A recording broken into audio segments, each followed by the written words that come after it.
Matthew 22. And again Jesus spoke to them in parables, saying, The kingdom of heaven may be compared to a king who gave a wedding feast for his son, and sent his servants to call those who were invited to the wedding feast, but they would not come. Again he sent other servants, saying, Tell those who are invited, See, I have prepared my dinner, my oxen and my fat calves have been slaughtered, and everything is ready. Come to the wedding feast. But they paid no attention and went off, one to his farm, another to his business, while the rest seized his servants, treated them shamefully, and killed them. The king was angry, and he sent his troops and destroyed those murderers and burned their city. Then he said to his servants, The wedding feast is ready, but those invited were not worthy. Go therefore to the main roads and invite to the wedding feast as many as you find. And those servants went out into the roads and gathered all whom they found, both bad and good, so the wedding hall was filled with guests.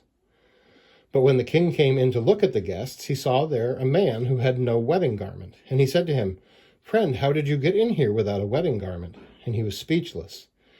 Then the king said to the attendants, Bind him hand and foot and cast him into the outer darkness.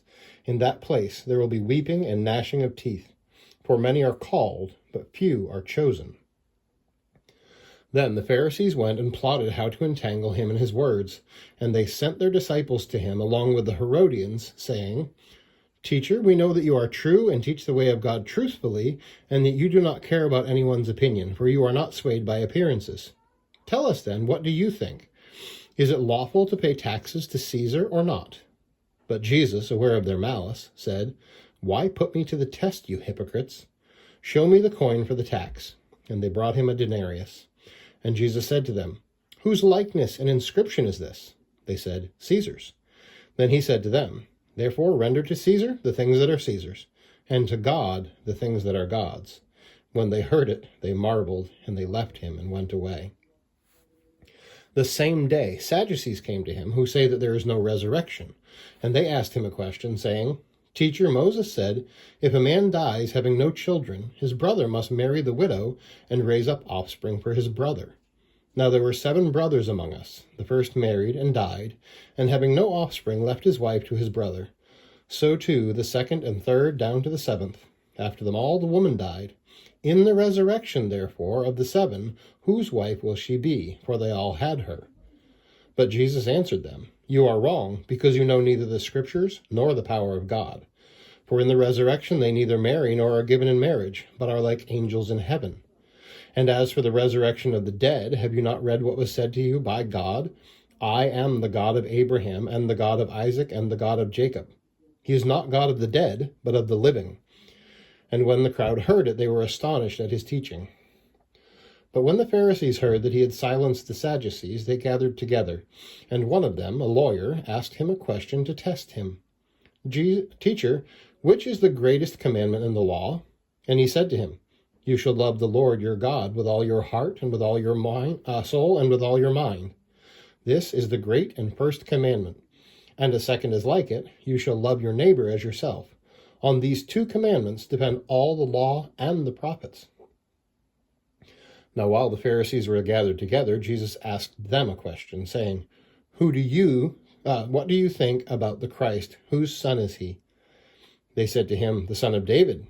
He said to them, How is it then that David in the Spirit calls him Lord, saying, The Lord said to my Lord, Sit at my right hand until I put your enemies under your feet. If then David calls him Lord, how is he his son? And no one was able to answer him a word, nor from that day did anyone dare to ask him any more questions. Welcome back. Today we are in Matthew chapter 22, and Jesus here tells a few parables and answers a few questions. And it's always interesting to me to see how these questions come up and how Jesus answers them. Now we see the question, he does tell the parable about the wedding feast, those who are invited. We're not going to talk a lot about that today. I think that kind of explains itself. And then this issue of paying taxes to Caesar, they're trying to trap Jesus into going against the civil government and the civil authorities in order to accomplish spiritual realities. And I think this is part of where we see that the Jews missed the Messiah and didn't understand exactly what he was going to do. They thought that salvation and redemption probably would look more political and would look more powerful, and we would say things like, we're winning all the time. But in fact, the Romans are still ruling, and it's not a good situation. So they try to trap Jesus with this oddball question about paying taxes to Caesar, and Jesus says, well, Caesar's the one that printed the money, Caesar's the one that put his inscription on it, so go ahead and give the things to Caesar, that which are Caesar's. But you need to give to God the things that are God's. And I think that probably shows us a little bit as Jesus goes on. He's going away from the political realm and going to the spiritual realm and answering the question that they really should have asked. So then they ask the Sadducees. It says the same day the Sadducees came to him. These are people who claim there is no resurrection from the dead. Now, yesterday in our family devotions, we looked at this in light of the book of Jonah and resurrection and what it was like for Jonah to be 3 days and 3 nights in the belly of the fish, and then Jesus being referred to in the gospel accounts as being 3 days and 3 nights in the heart of the earth. So anyhow, the point being, the Sadducees were religious people that did not believe resurrection was a thing. Now, as we get on in 1 Corinthians, we'll obviously see that's quite a ways down the line for us in our study here, but I would encourage you to go read 1 Corinthians chapter 15, and Paul's answer to the question about resurrection is, well, yeah, if Jesus hasn't been raised, then no one is going to be raised, and then we're following someone who's actually dead and it was a lie and all of that. That's not the case, though, because Jesus did, in fact, raise from the dead. In fact, Jesus also raised other people from the dead. Remember Lazarus. Remember the widow's son.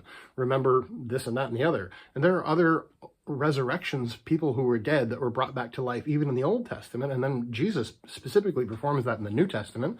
And we see that example carrying on. Even some of the apostles later on raised people from the dead. So there is resurrection. So the Sadducees' question here is rooted in their error that they do not believe that God raises people from the dead. And they ask this rather strange question. It's a referral back to the Old Covenant, to the Levirate law, where if a man dies and he has no children, then his next brother in line would marry his wife and have a child with her. That would be to take on his brother's name, to perpetuate the family, because what God's really doing here is perpetuating a godly seed. We see that in Malachi. We see that in multiple passages, where the idea is bringing forth the next generation, being fruitful, multiplying, filling the earth with the glory of God. So their question here is about a man who was married, his wife, when he passes away, marries the brother. And then the question is, okay, so when in the resurrection, who's she going to be married to? Which of the 7 does she get to be married to? Is it the first one because he was first, the last one because he was last, somewhere in the middle? And Jesus completely sidesteps their argument, and he says, you are wrong because you know neither the scriptures nor the power of God. And if that is a summary of how the Pharisees and the Sadducees and the scribes saw the life and ministry of Jesus, I'd say you just nailed it right there. They are saying, Jesus says to them, you're wrong because you don't know the scriptures, you don't know the power of God. And they will, in the next coming week or so, in fact, as we go through the next week, we will go all the way through the arrest, like the betrayal, the arrest, the crucifixion, the resurrection and ascension of Jesus. Just in the next week, we're going to do that. And I want you to think more about that. I know we can get bogged down in the parables sometimes, and there are things to learn here, but don't forget the main point of the text. Jesus is showing them the truth from the Old Testament scriptures, revealing himself as the fulfillment of prophecies and this new covenant that he will institute in his own blood, whereby his death on our behalf can save us from our sin, can redeem us to God, and we can have a home in heaven with him for all eternity. If you want to learn more about that, I encourage you to come back tomorrow, because we're going to continue to learn about Jesus, see his power and his glory revealed, and it should cause us to be so encouraged and so thankful and just praise God that he has given us his word that we can understand, that can encourage us, that can instruct us, that can correct us. So we hope we see you tomorrow when we get into Matthew chapter 23.